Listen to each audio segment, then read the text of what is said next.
जीवात्मा है, it's इम्प्रेसिबल material, ये नष्ट नहीं होता कभी भी, त्रिकाला बाधित सत्य है। तीनों कालों में जीव का कभी नाश नहीं होता, आत्मा कभी नष्ट नहीं होती। और शरीर को मैंने मारा नहीं तो तुम रो क्यों रही हो। दीन ज्ञान हरि लीन ही माया। इसी तरह से जब ये संसार नष्ट होगा तो सब कार्य अपने अपने कारण में लीन हो जाएंगे। पुराने जमाने में, आज के करीब 40 वर्ष पहले जब हम लोग कथा शुरू किए थे नए नए विवेक जी, तो माताएं जब कथा सुनने आती थी जाड़े के महीना में, तो 80% माता एक ऊन का गुल्ला और 2 लकड़ियां साथ में लोहे की लाती थी, और कथा भी सुनती रहती थी, हाथ उचलाती रहती, झटका मारती रहती थी।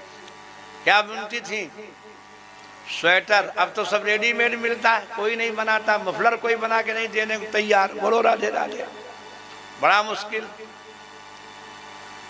अब बगल वाली जो बना रही थी उसके स्वेटर की बिनाई एक्सीलेंट उसको लगी, तो उसने अपना बना बनाया स्वेटर फिर से बिगाड़ दिया, तो स्वेटर नष्ट हो गया। क्या इसके लिए वो स्त्री रोएगी? नहीं रोएगी, क्योंकि वो जानती है कि स्वेटर धागों में बैठा हुआ है। इसी तरह जब शरीर नष्ट होगा और बुद्धि हो तो इसकी मिट्टी मिट्टी में बैठी हुई है, आकाश आकाश में बैठा हुआ है, वायु वायु में बैठा हुआ है, जल जल में बैठ गया है। और जीवात्मा तो ईश्वर का अंश है। जैसे दीपक जलता है, उसको बुझा दो तो कहाँ गया वो दीपक, उसका प्रकाश कहाँ गया?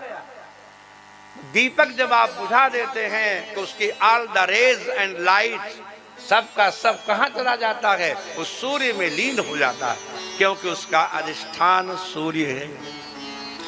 पानी चाहे आपकी छत पर बरसे चाहे आंगन में, लेकिन उस सिमट के छोटी नाली में ही जाएगा।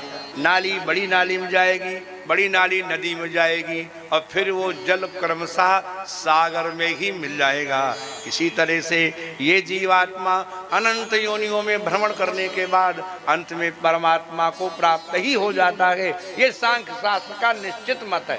सांख्य शास्त्र कहता है कि सभी जीवों की एक दिन मुक्ति होगी, सबको एक दिन भगवान मिलेंगे। बोलो राधे राधे।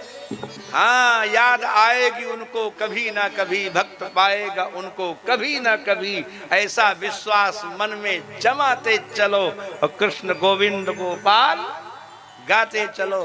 सवेरे 4 पराठा खाओ, दोपहर में दाल भात खाओ, तभी तो शरीर ठीक ठाक होगा। हाँ, बोलो राधे।